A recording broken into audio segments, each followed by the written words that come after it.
And just want to welcome everyone. Want to thank you for joining us for another Lunch and Learn webinar series, and it's provided by Florida Green Building Coalition, and we call it FGBC, so that's a little easier to say. My name is Deidre Omahen. I go by Dee, it's my nickname. I'm a green realtor, and I'm also the chair of the Realty Appraisal Builder Outreach Committee. We call that RABO. So, and we've been planning these webinars as a way to kind of spread the word about FGBC and also green building. And just a couple things to discuss before we start is, as we said, we're recording the webinar, and you can find that on FGBC's Facebook page, or I'm sorry, YouTube channel, and also on our website. And because we were expecting a good crowd, everyone is muted. So if you have questions, you can put those in the Q&A and I'll monitor that. And Kate, do you want those questions as they come in? Yeah, why not? I think that'll be fine. Okay, so I'll interrupt you and ask the questions. Sure. And then I know people hate surveys, but if you could pretty please fill out the survey at the end and give us some feedback on the presentation. And then really, we desperately would love some ideas for topics of what would interest you. And with that, we're going to talk about really quickly, since one of our goals is to teach people about Florida Green Building Coalition.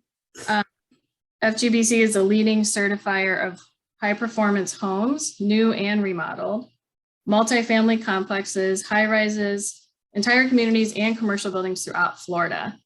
We also encourage and certify local governments to operate more efficiently within and throughout their communities. And what makes the certification unique is it's climate-based, so it's based in Florida, which obviously we need some different rules or, standards in Florida. So with that, I'm going to introduce Kate. I'm going to go over her bio. So Kate Hamlet is a licensed architect and founder of Balanced Architecture, which is a design firm dedicated to helping nature-loving, health-conscious families create homes that support and promote health, happiness, and longevity. As a wellness architect, she has a passion for integrating wellness, health, and sustainability into architectural design. Throughout her career, she has been an educator and advocate for environmentally responsible and occupant-focused design. With 15 years of architectural design experience, Kate has the expertise to guide families through the creation of a home they will fall in love with, all while keeping them safe and encouraging a healthy lifestyle. She has the passion to improve others' lives in the same way hers was improved when she created her own healthy home. Kate helps homeowners create their dream home through custom home design, consulting services, and most recently through her online course that walks homeowners through the process of creating their own healthy home.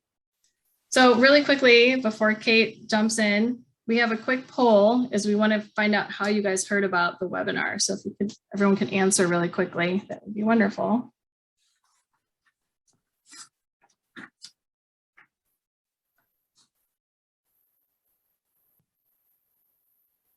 Okay, did everybody do the poll?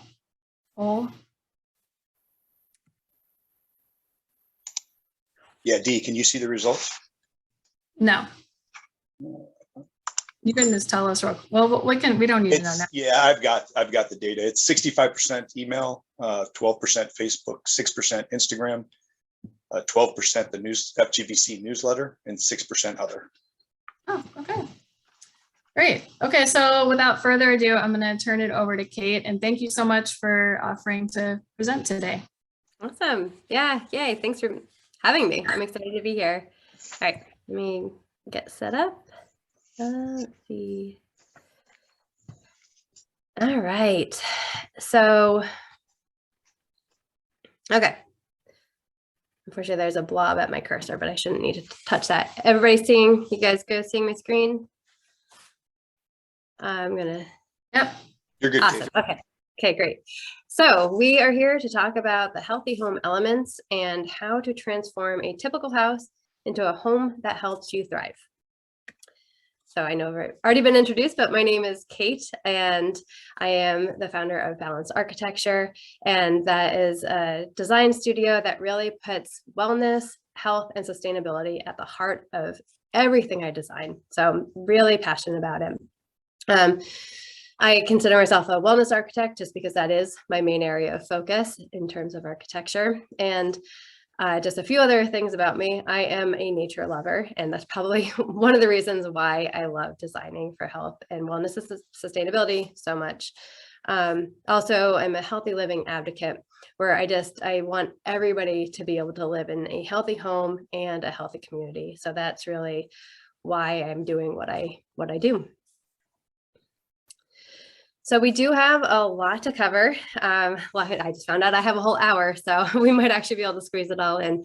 But this is really like a healthy home 101 presentation where we're going to talk about what a healthy home actually is and why it's so important for us. And then we'll get into the elements of a healthy home. And then lastly, just real quick, we'll talk about the value, because that's a question everybody has, is what really is the value of a healthy home? Is it worth it?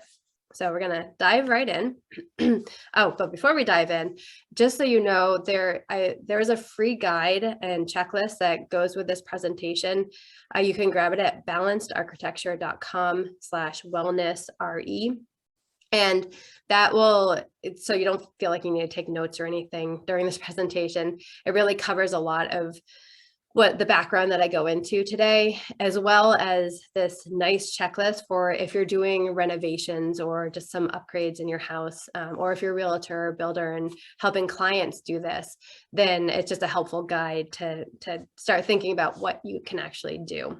So it's a great checklist. So check that out if you want it. And then now we'll dive into it. So what is a healthy home? And you're probably thinking, well, aren't all homes healthy? And sadly, no, they are not. So a building has the power to affect your health and well-being either negatively or positively. And unfortunately, most buildings, and this is especially true for homes, they are actually negatively affecting our health and our well-being.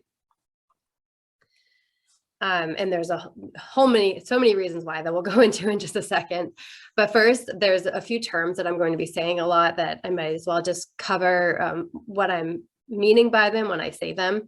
So the first is sustainable design. And probably the one we're most familiar with, we're using materials and building methods that help protect the planet. So sustainable design is about planetary health. And then there's healthy home design, where we're using materials and building methods that help protect the occupants of the home. And then finally, wellness design is using design methods that help improve the mental health of the occupants in the home. And honestly, when I talk about healthy home design, wellness design, they are completely interchangeable to me.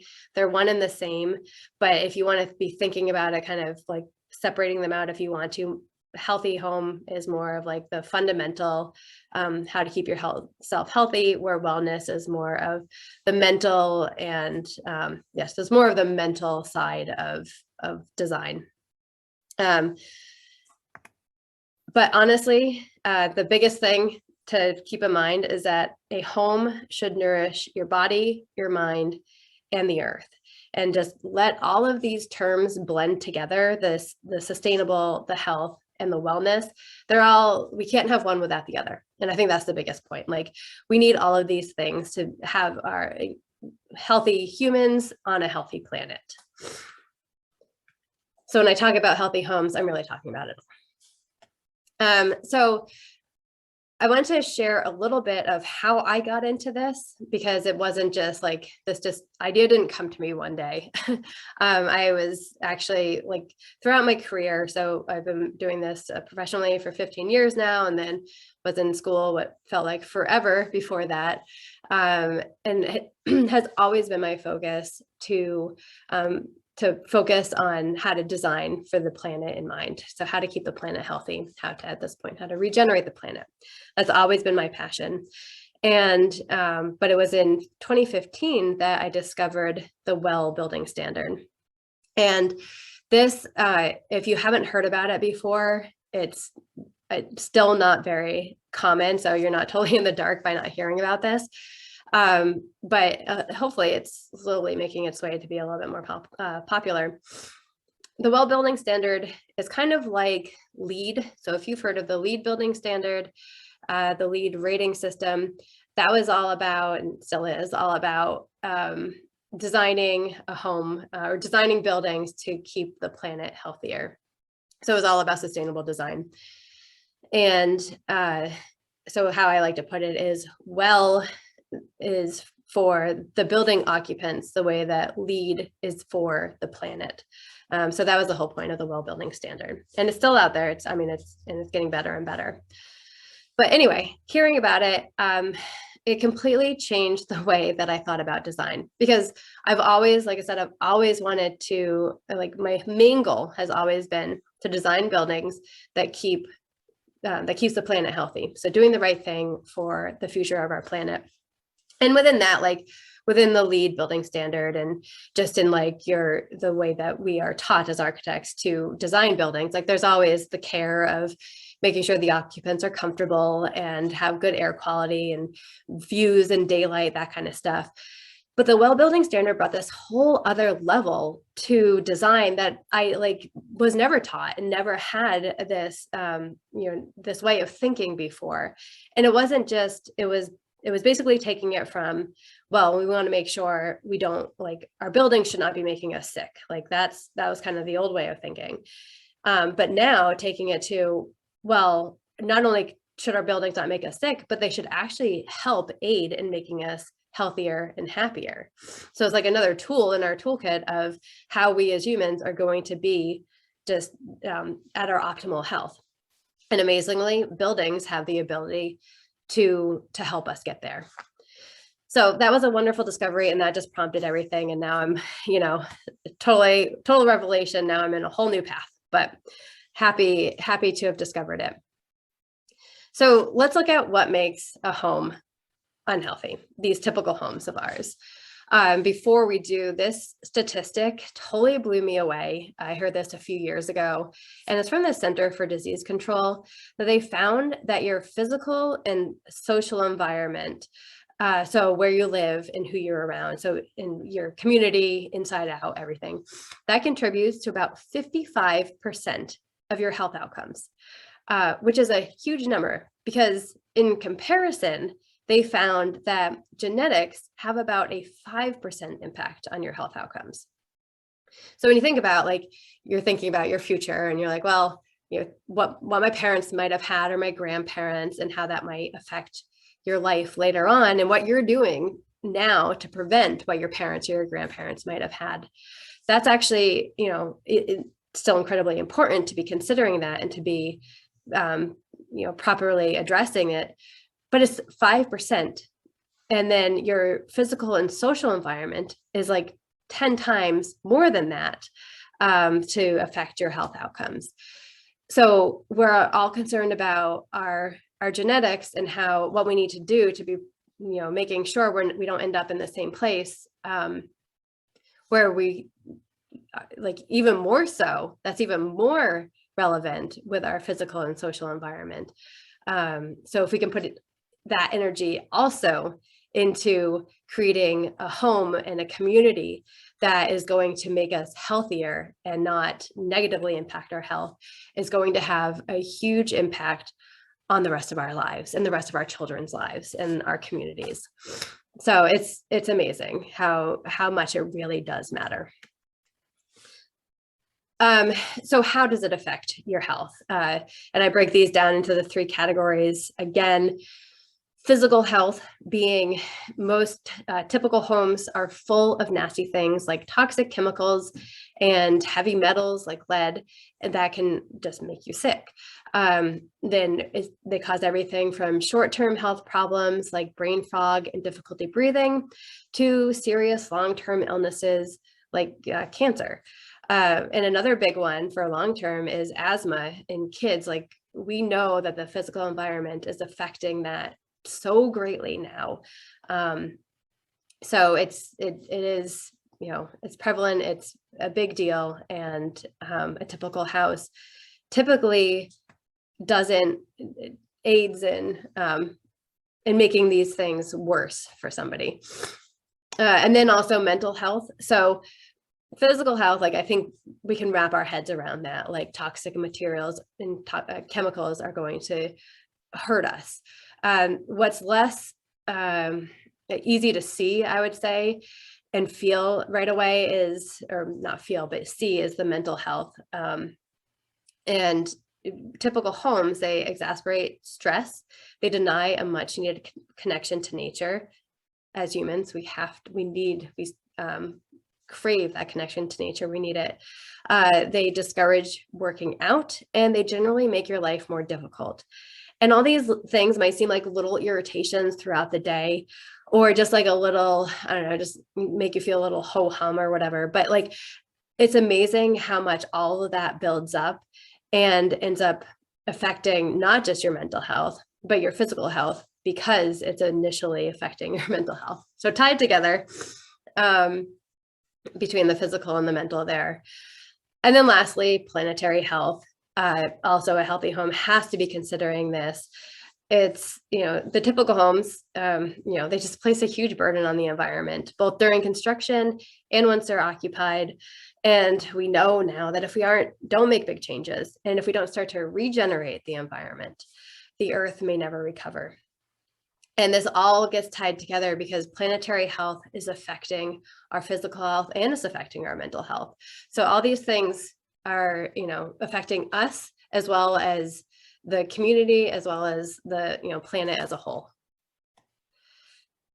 So these are very like more of the specific things that a typical home can do to you in the different elements, categories that I'm going to be talking about.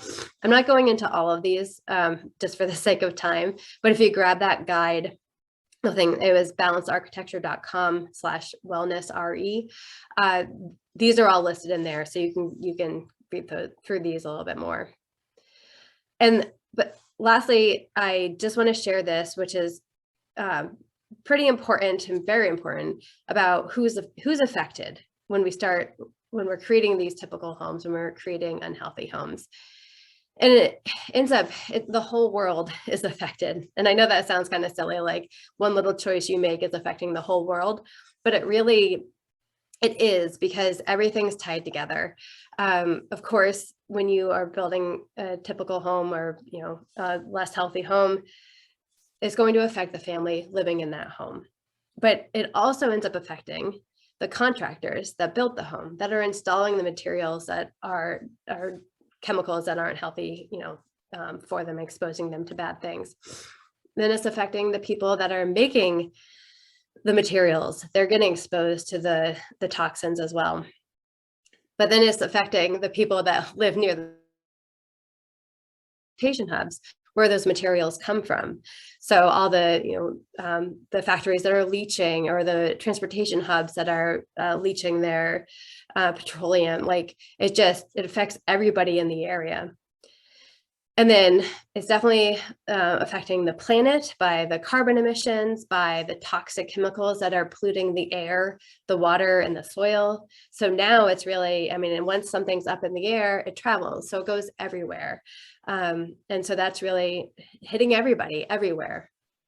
And of course, it's definitely hitting the people in disaster-prone areas from the increased dangers of climate change, because they're so much more vulnerable in those areas. So don't see this as a negative thing, see this as a positive thing, where, you might think, what difference does it make? But the choices you make really get to make a big difference. So take that as a positive, and just know that healthy choices are making healthy choices for the whole world. All right, so enough with the negativity. We're going to dive into what a healthy home actually is. And I think it's important to say that there's no one right way to build a healthy home. Like, you can't just be driving down a street and say, oh, that's a healthy home, that's a healthy home, because they all look the same. They don't. They can look like anything, just like any other type of home. The biggest thing is how a healthy home can make you feel. And this is like where all the power is in a healthy home, and something you will notice right away. When you walk into a healthy home and a wellness focused home, you're going to feel it. And once you've been living in one for a while, you're definitely going to feel it. You're going to feel more relaxed. You're going to feel nourished. You're going to be more productive, both at work, at home, whatever you're doing, because you're going to be getting such great sleep, and you're going to feel reconnected because you're going to be surrounded by nature. You're going to be energized, and you're going to be clear-headed because of all that wonderful, fresh, healthy, filtered air that you're constantly getting. And you're just going to be happier. You're going to be surrounded by things that are making you happy. So it's an amazing experience to be within a healthy home. All right. So there is a lot that goes into making a home healthier. And the what I like, it's impossible to go into everything, but I've created these 10 healthy home elements that really cover the big picture. And that's what I used in all of my projects. They're my guide. They become my checklist to make sure that I am incorporating everything I possibly can into this house. So it's just a wonderful guide to have when creating a healthy home. So there are 10, and I was going to cover all 10, but then I realized we could end up being here all day. So I'm going to tone it back a little bit and just stick to the first 8, which is what I normally talk about. And so the 8 that we're going to talk about are air, water, light, comfort, nourishment, movement, so moving your body, mind, and safety. And then the last 2, I used to kind of combine these all within the other elements, so planet and community, but there's so much that that I want to just have like kind of in a checklist for just these individual things that I pulled them into their own category, their own element. But just for a quick overview, planet, I mean, it's everything we can do when designing, building, and living in a home to keep it healthier, you know, between the planet, the materials, the way that we're building, who we're working with, that kind of stuff. And then community is all about what we can do to help keep our community healthy, to help like just have a thriving community and support our local community. So that is all something that should also be factored in when you're designing a home. Okay, so what I'm going to do is give a very quick intro to each of these categories, but then we're going to, I'll dive into what you can actually do for your home, whether you're renovating or just looking for some upgrades to your existing home, or if you're building a new home. These things can kind of help in any of those instances. If you're a realtor and you're looking for how to help your clients, like when you're looking for a new home, like looking out for certain things, or if you're a builder and you just want to know, like if your clients are looking for healthier stuff, like these are some things you can do. So the guide will have this information in here too. So I'm not going to spend too much time on this part, more so in how we can fix it. So air, you know, COVID has certainly brought to light the poor air quality in our homes and everywhere. And we know that indoor air can be 3 to 5 times more polluted than outdoor air. So it's really important that we have healthy air. So these are some great ways, like big picture things that you can do in your home to help have better air quality in your house. And the first one is the biggest one. I will say this forever and ever, just always have mechanical ventilation in your home. It is so important, especially newer homes, like newly built homes for sure, but anything like within the 2000s, that's when building codes required homes to be built much more airtight than they ever used to be. Like older homes where, you know, you could feel the wind coming through everything. But houses can't be built that way anymore. They're much more airtight. But unfortunately, the building codes, even though they did well with the airtightness, they didn't do very well with the mechanical ventilation. The requirements in the building code do not equal what is needed for creating these airtight homes. So we've been getting a lot of health issues because of these very airtight homes. And airtight homes are 100% a must. So don't ever think I'm saying don't do an airtight home. You always want to have an airtight home. But we need to have proper mechanical ventilation to help bring in the fresh air and help remove the stale air from the house. And to do that, you need a balanced mechanical ventilation system. The most common ones are the best ones, I should say. They're HRVs or ERVs. That's a heat recovery ventilator, energy recovery ventilator. And they just help ensure that you are constantly having fresh filtered air coming into your house, and you're at the same rate that you're having that stale toxic air being removed. So your oxygen levels are always at a right place, so you don't have the CO2 issues that you have in an unvented household. And you're just having fresh air come into your house all the time. And it's like cognitively, you'll notice a difference. So number one is mechanical ventilation.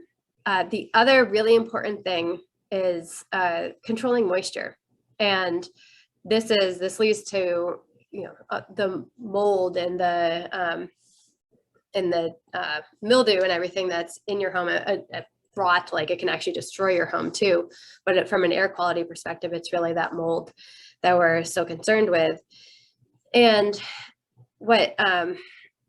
when you're building new, or if you're renovating, it's going to be super important to be working with somebody that knows how to build a durable house. They know how to keep the water out of your house. And they also know that it's inevitable to keep all water out of the house. So when water does get in, say water does get leaks into the walls, they know that the water can actually get back out of the walls. So this is all big building, understanding the building system, making sure that you have a durable house, so that you don't have water build up in your house, you don't have high humidity levels, and you don't have an opportunity for mold to grow. Also, it's really important to use your exhaust fan when you're cooking and when you're showering. Turn it on before you start cooking and before you start showering, because you want all that moisture. It's amazing how much moisture is created when you're doing these things. You want it to get out of the house. And make sure your exhaust fan is exhausted directly to the outdoors. You don't want a recirculating fan. That's really not doing anything. And that's at the kitchen. And then for the bathroom exhaust, make sure that bathroom exhaust is actually exhausting to the outside. It used to be somewhat common practice, at least around where I live, to just have it vent up to the attic. That's terrible, because then you just have a whole bunch of mold growing in your attic. So, if you're living in a house you're not sure, just follow that fan and see where it goes. Make sure it's exhausting to the outside. And if it's not, get it fixed. And then lastly, healthy materials is the other really big thing when it comes to air quality in the house. And this is, typical building and finished materials can be toxic. And as well as, the household, basically everything that comes into your house, unfortunately, can be toxic. The furniture, the household cleaners. So you want to be choosing natural and zero VOC products. I know this can sound overwhelming, especially if you're building new or if you're renovating and you have all these choices to make. That sounds incredibly overwhelming to try to think of find healthy materials for everything that you have to bring into your house. So if that overwhelms you, don't think about it that way. The most important things to be making sure that are healthy materials are the things that have the most surface area in your house. So if you think of just look around wherever you are, unless you're outside, the most things you're going to see is the floor, the walls, the ceilings. If you're around a kitchen, you're going to see cabinets and countertops. that has the most surface area. So that has the most effect on the air quality in the house. So those are the like basically 5 zones or 5 materials that you want to make sure you're focusing on, making sure that they're healthy. Okay, so our next element is water. And between air and water, these are really like the fundamental healthy things that, before anything else, you need to make sure you have healthy air and healthy water. Otherwise, you're just not going to be able to live well in your house. Know that municipal and well water can all be contaminated. We know of the lead crisis and other issues that just because you're on city water does not mean it's going to be a healthy water. So it can lead to gastrointestinal, reproductive, and neurological disorders. Well water is especially important to be keeping that, your well water, keep checking it because nobody's testing it for you. So, and things can crop up all the time. So make sure you're always testing your well water. Kate? Oh, yes. I have a quick question about the bath fan. It says if you discover the bath fan vents into the attic instead of outside, is it better to leave the fan off or let it vent into the attic until it is fixed? Well, if you notice that it's in the attic and that you have mold around it, or like any darkening or anything that's like seen that it's affecting the area around it, then I would say don't use it until you have it fixed. If you're living like a really dry climate and it's doing it, then you're probably less likely to have the mold growing in your attic. But check out what's there if you can see in your attic and see if it's damaged or not at this point. If it's not, then you're probably okay, but still get it fixed because you never know what can happen in the future.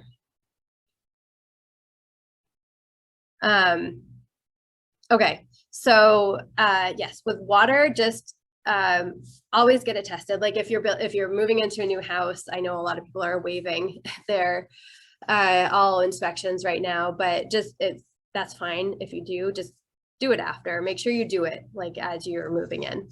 And then once you do and you get the results, then you'll want to filter the water if anything comes up that makes it not 100% healthy. There are certainly easy ways of doing this where you can just do it at the source. So you just, maybe put a filter on at the kitchen sink so that you're getting healthy drinking water. Also make sure you're filtering your shower water as well.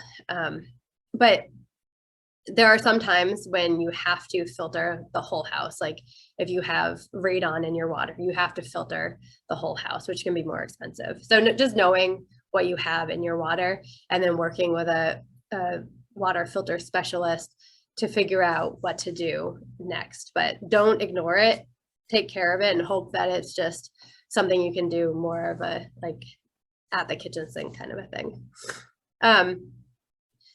And then lastly, make water accessible. So it's this category, this element isn't just about making sure your water is healthy and free of chemicals. It's also making sure it's actually accessible and that you're drinking it, because you're not going to be at your healthiest if you're not drinking enough water during the day.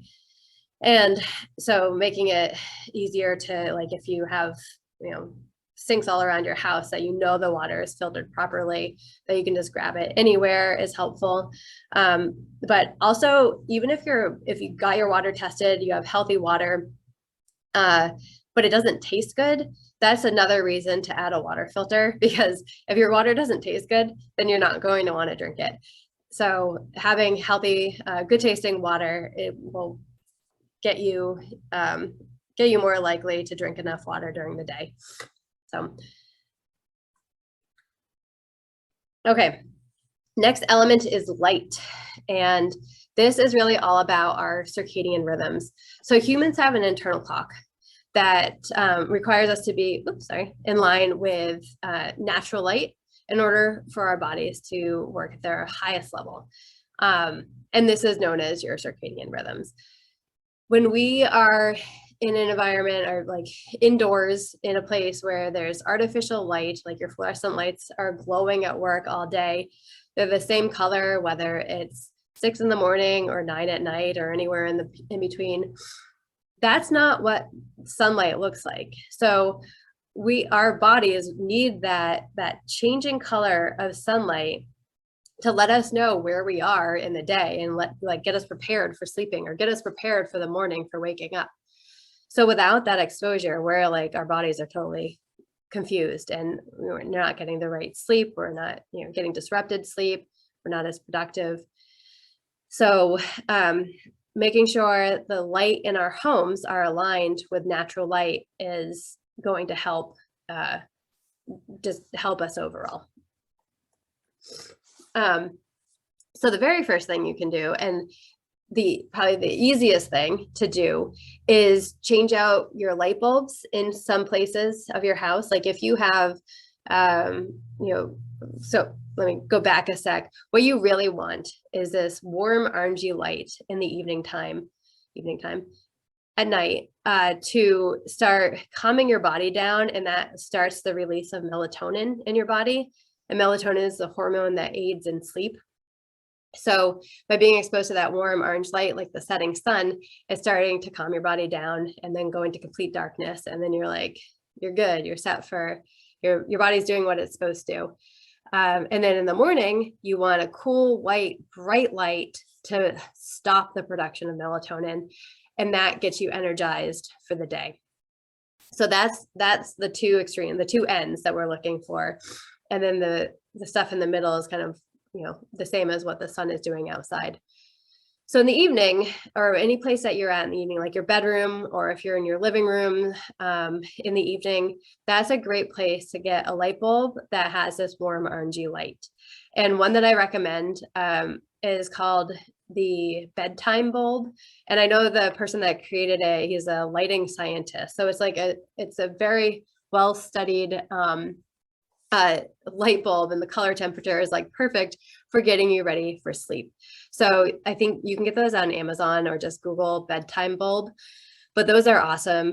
But the other thing that you can do is these color changing light bulbs. So there are light bulbs, brands like Philips makes their brand, their line of it is called Hue, H-U-E. And it's one light bulb that's Bluetooth. So you can control it with your phone, and you can actually have it change, the light levels and the temperature throughout the day to mimic what's happening outside.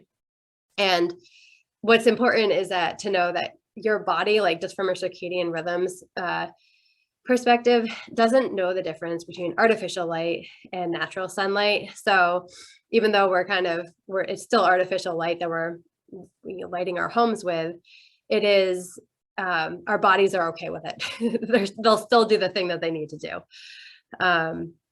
So that's a pretty easy one, just to start changing out your light bulbs. And then the other thing to do, which I know this one probably sounds pretty like obvious, but to use light colors in your space to make the space feel brighter. It's important to mention it because it's amazing how much it really works, and it does a lot. So any light that is coming in from the windows in your house, if you have a dark room or dark furniture or whatever, all that light that's coming in is just going to, soak right into that material, and that's it. It just goes there to die. But if you have light colored walls and light colored furniture, the light's going to come in from your window and reflect off of it. So it's bouncing all over the place. And it just fills the room with this natural light in such a better way that dark materials can do, or dark colors on your materials can do.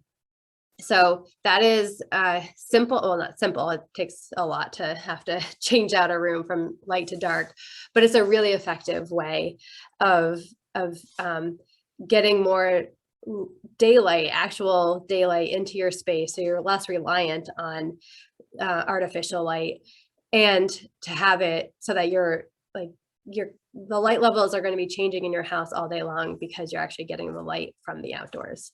So it really connects you with nature very well. All right, the next one is comfort. And this is about thermal comfort, which is how cold or hot you are.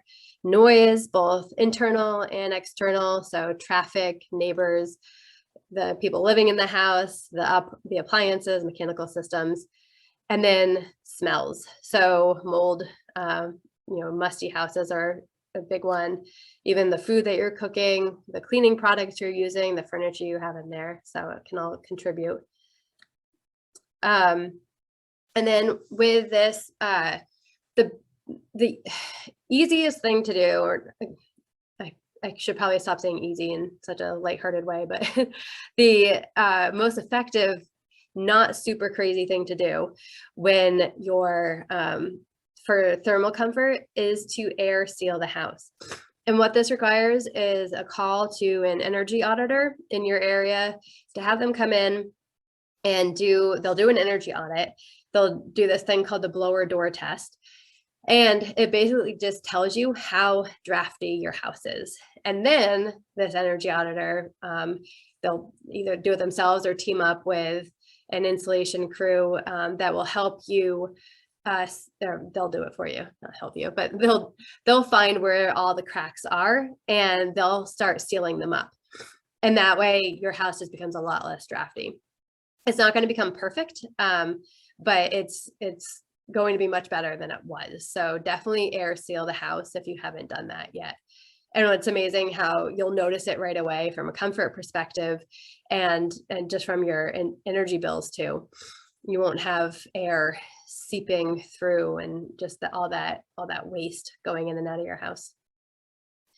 Next is to insulate, and the big, like if newer houses definitely, hopefully, have been insulated. But if you live in a house that doesn't have great insulation or doesn't have any insulation at all, definitely insulate your house for that thermal comfort. And I just want to point out that where you live, like the type of house, the way your house was built, the climate you're in, everything affects how insulation is installed in your house, what kind to use, where to put it, everything. So you definitely want to work with an expert to figure out what you need to do to properly insulate your house. Don't just throw stuff in there without any background information on it. So, and then the last thing is you want to keep noisy machines away from bedrooms. And oops. Keep doing that, sorry. So again, probably pretty obvious, but if you're building a new house or and you have house plans or you're renovating, or if you're looking for new homes, you want just to have this on your mind. And if you notice, like the furnace is right under the bedroom, every time that furnace kicks on, you're going to hear it under your bedroom when you're sleeping. So, or fans from a radon system, if that's directly under your bedroom. So there's a lot to keep in mind, to just look out for. And if you're building a house or if you're renovating, it's a lot easier to be thinking about these things in the design process and move a utility room or move the laundry when it's still just on, sketch on paper, than later on in the process when you have to move it after it's built. So keep that in mind. Okay, so now we are on to nourishment. And this is a funny one because, well, not funny, but it's not a typical thing that most people think about when, like, how do you design nourishment into a house? But it can be done. And it's important because a lot of people, all of our lives are so busy and we have to rely on quick, convenient food so often because we're always on the run. So we're not getting the healthy food choices that we should be getting. And it's certainly affecting our health. Kate? Yes. 2 quick questions from, how do you find an energy auditor in their area?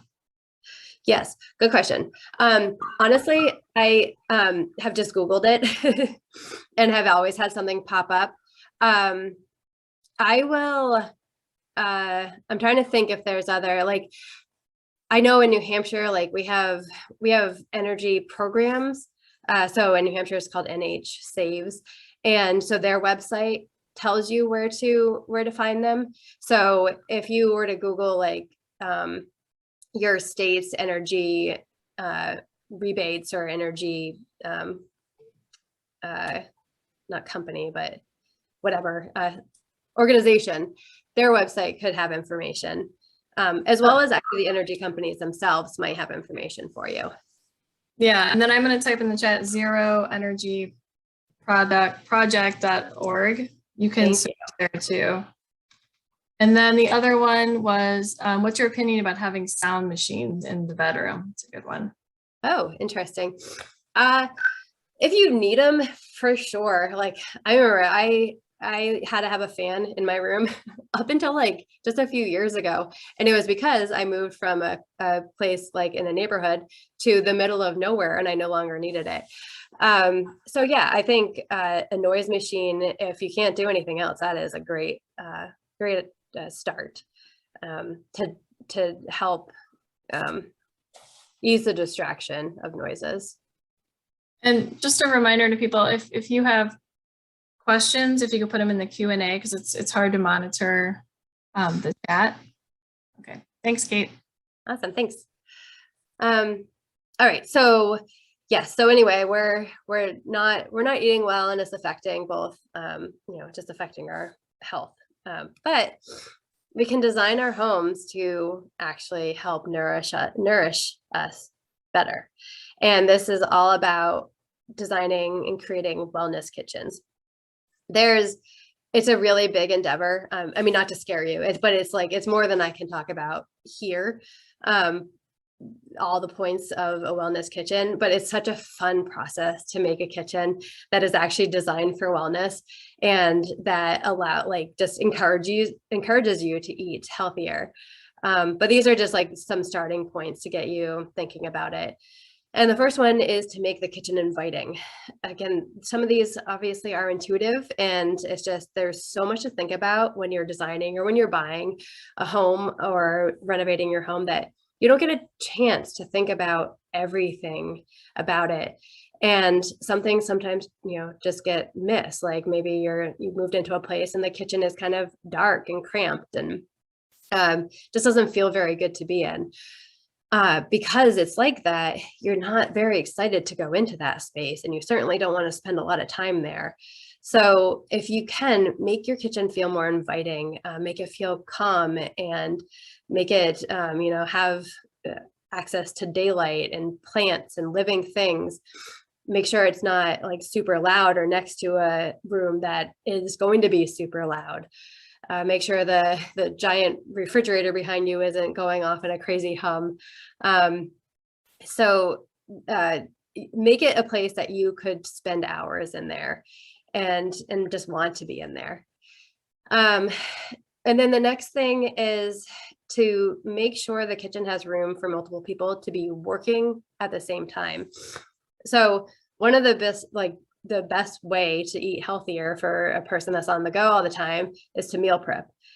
It is, just the sound of it makes me not, super excited, but it's effective. It's, you're making as much as you can on a Sunday or beginning of the week, as much as you can, so that you just have this grab and go stuff throughout the week. And you're going to be grabbing something healthy. But meal prep takes a lot of time. And this goes back to making sure you have an inviting kitchen, because if you're going to be in that kitchen for a long time, you want it to be a place you actually want to be in, and that makes you happy. But also meal prep is much easier and more fun when people are working together doing it.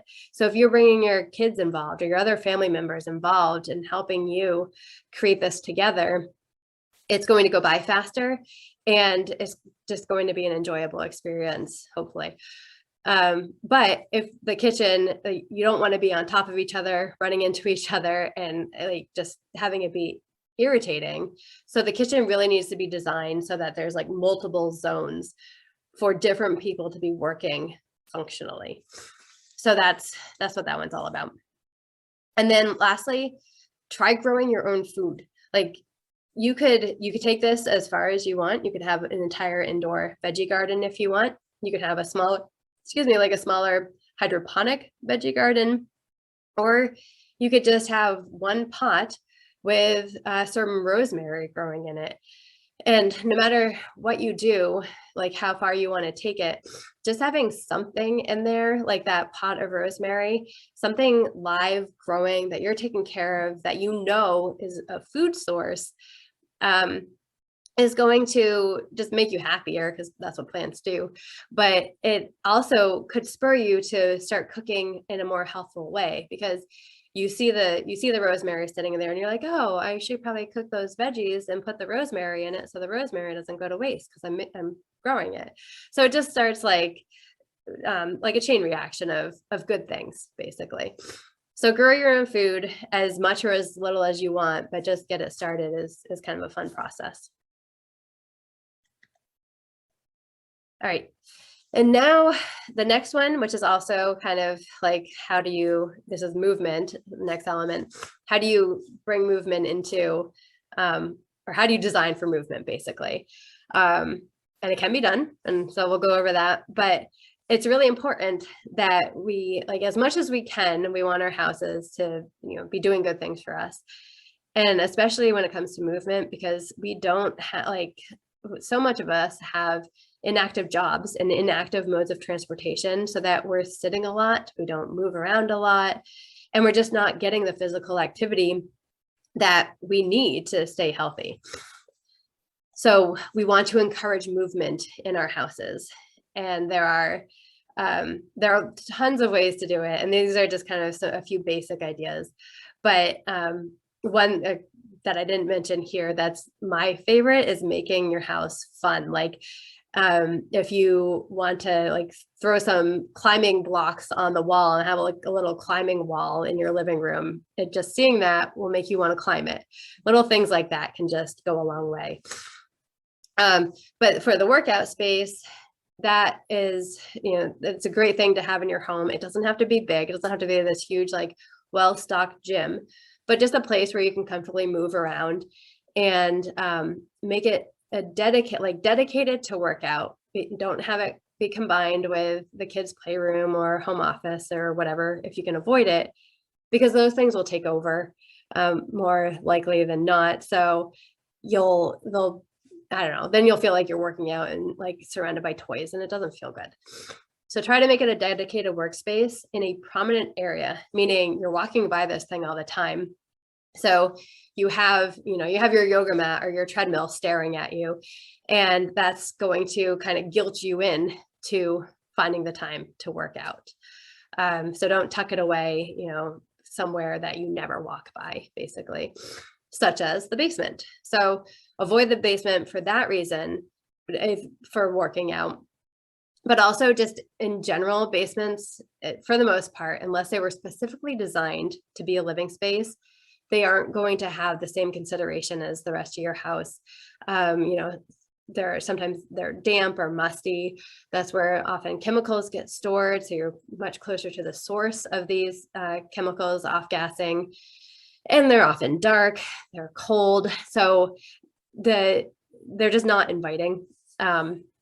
And the air quality could not be very good. So unless you do have a specific, your basement is designed for living space, I would try to avoid it unless that's the only place you have to be. But anyway, yes, make your workout space in sight and therefore within mind.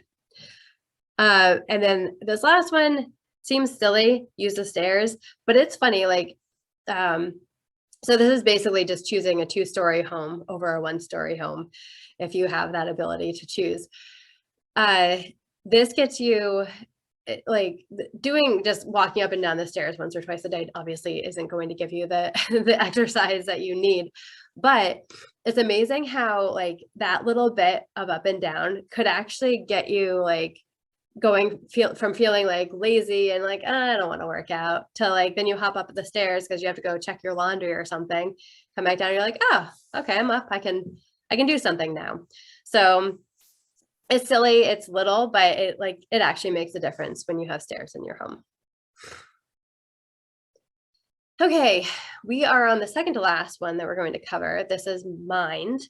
And this is, we all live busy lives. We have high expectations. We are surrounded by bad news all the time. And our minds and our bodies are in a chronically stressed state because of this. So we want our homes to be able to kind of cradle us and be a little like relief from all of that stress. And as you probably know, like the stress in your mind, it doesn't just affect your mind. It takes a physical toll on your body as well. And so the more that you can have a reduced, stressed, happy home, the more it's going to improve everything about your life and the people around you. And the biggest focus, at least for me in this category, is the biophilic design, connecting with nature. And biophilic design is just a fancy way of saying designing buildings that connect people with nature. And you can do that by bringing nature into it, having it around the home, just being exposed to nature and not have to like get in your car and drive, 30 minutes to take a hike is what we're aiming for here. We just want it to be around us. We've, as humans, as we are now, we've lived in nature for 200,000 years or so. And it wasn't until very recently that we started closing ourselves off from nature and not have any connection to it. So our bodies are like, what just happened? Where'd it go? We need it. So that's when, we notice that when we're in nature, it reduces our stress level. It lowers our blood pressure. It speeds up recovery time when you're sick, which I think is very cool. And just in general, like it'll make us happier when we're in nature. So designing a home, this is stuff like it can be as easy as bringing in plants or bringing in a water feature, or it can be much more elaborate. There's so much that goes into biophilic design, and you can take it as far as or as little as you want. But it's something that you can do stuff now if you want to, but if you're designing a new home, it's fun to be thinking about how you can incorporate natural elements into your house, like at the very beginning of the design phase. So if you're designing new, or if you're thinking of renovating someday, start thinking about it now. And there's a lot online that I like to find out about it. And if you have any questions for me, I love talking about it. So just reach out to me and I'd love to talk to you about it. So I'm sorry, I'm getting over a cold, so I apologize for my sounds. The second one is smart organization. Everybody knows this, but it's definitely useful to say because we can put things off for the longest time and not take care of them. And I feel like organization and like clutter is one of those things. So if you just take some time, get some smart organization stuff, like for me, that's getting containers like drawers. I have 2 little kids. So getting drawers that I can put in the living room and they can have all their toys out playing. And then 2 seconds later, they can throw it in the drawers, shut them, and it's gone out of sight. And so it's amazing how quickly something can go from this like stressful, disordered chaos to totally clean and not there anymore.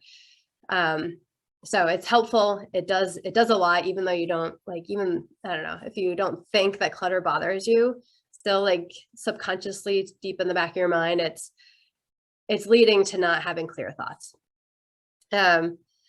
So then the last one is just to get quiet. Everybody needs a space to chill out and give their mind a break. And I know, again, this is very hard to find the time to do, but also find the place to do it. So if you can carve out a little place in your house, like a little nook, or even like I talk about a spa inspired bathroom, like just start, like you don't have to redesign your bathroom to do that. Start bringing in plants and warm natural elements. And even if you don't have time to like go take a bath, just go shut the door, play some nice peaceful nature sounds and sit in the bathtub for 5 minutes and just get away and be by yourself. It's so important, and creating a space in your house that allows you to do that is going to make it more likely for you to actually follow through with doing it. Okay, so the very last one is safety. And this is just basically household accidents that it's crazy that there's about 21 million medical visits a year in the US due to household accidents, and so many are preventable. So the biggest thing, it's like poisoning is the #1 household accident, but it's so easy to prevent. So when you're thinking about where you're storing your things, just don't store them at a level where a kid can reach them, even if you're using, the safer, non-toxic products. You still don't want to store them under the sink. Make sure they're high up as far as you can get them, even though you're using it every day, like your dishwasher detergent or whatever. Just keep it as high up as possible. Anything else that isn't being used, get it out of the house. If you have like a storage shed or something outside, store them outside if you can. And for everything else, just get rid of them, because they can only lead to bad things. It's either the off-gassing from the chemicals that are in them or from somebody getting into them when they shouldn't be. Oh, sorry. Just so you know, it's 1 o'clock. So did you, you want to, do you have a slide with your contact info just before people? Yes, I will stop. Yep. So let me go to that. So healthy homes, the value is the long-term, like think of healthy homes as long-term value, not short-term, but it's worth it. So, sorry, I took so long, but you can, so download the checklist to get the balancedarchitecture.com/wellnessre. And those are going to give you a lot of the quick wins of like, it's really important to just start making, the quick wins is what's going to get you excited to keep doing it. So the downloadable guide has a lot of those examples. And then if you want to learn more, if you are renovating or thinking about renovating or building new, or even doing like upgrades to your house, then you can check out the Design for Wellness course. It is actually that I'm creating. It's going to open up in May, so next month. And it's just going to walk you through room by room and element by element, so you can get your design right and confidently know that you are creating this healthy and wellness focused home. And that's balancedarchitecture.com/designed for wellness waitlist. And that I will stop now. Okay, well, Kate, I want to thank Kate Hamblett for presenting from Balanced Architecture. And please, everybody, if you could complete the checklist, and I will try to talk Kate into doing a part 2 of this session. And hopefully we'll see you all at the next Lunch and Learn, and hope everyone has a great day. Awesome. Well, thank you so much for having me. This was awesome. You're welcome. Do I need to stop sharing? No. CJ, did you stop recording? Did I need to stop sharing? Oh, okay. Look like it. Yeah, I wanted to talk to you before you jump off. Oh, yeah. So are we all? Yeah, I was hoping before he shut it down, if you want to, are you able to, you know how you can save the chat? Although I feel like as a panelist, I don't see a way to save it. Oh, here it is. No.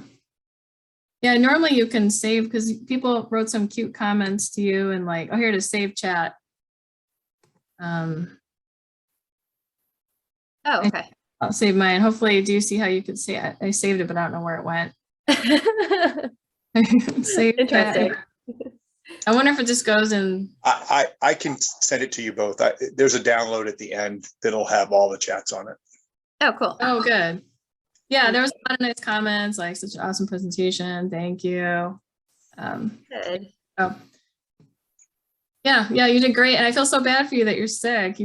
Oh, no, I sound so gross, so I'm really sorry about that. But it's like it's been on its way out for like a week, so I feel fine. Oh, good. Okay. I was like, oh, you poor thing. Okay, great. Well, yeah, we'll send you the recording, and yeah, we'd love it if you could do it, if you want to do a part 2. Yeah, I would love to. Yeah, I know I seriously could obviously talk about this forever. So sorry, I ran out of time before finishing up. Oh, that's okay. And the people that are on, I think most of them are pretty savvy on your information. So you can even do a little bit more advanced on some of it. You know what I mean? Oh, great. Okay. Yeah, that would be fun. Yeah. Cool. Well, Great. this was awesome. Yeah, thank you so much for having me and letting me do this. This is great. Thank Of you. course. Yeah, we'll be All in right. touch. Sounds All good. right. Thanks, Bye-bye. Kate. Bye. Bye, everyone.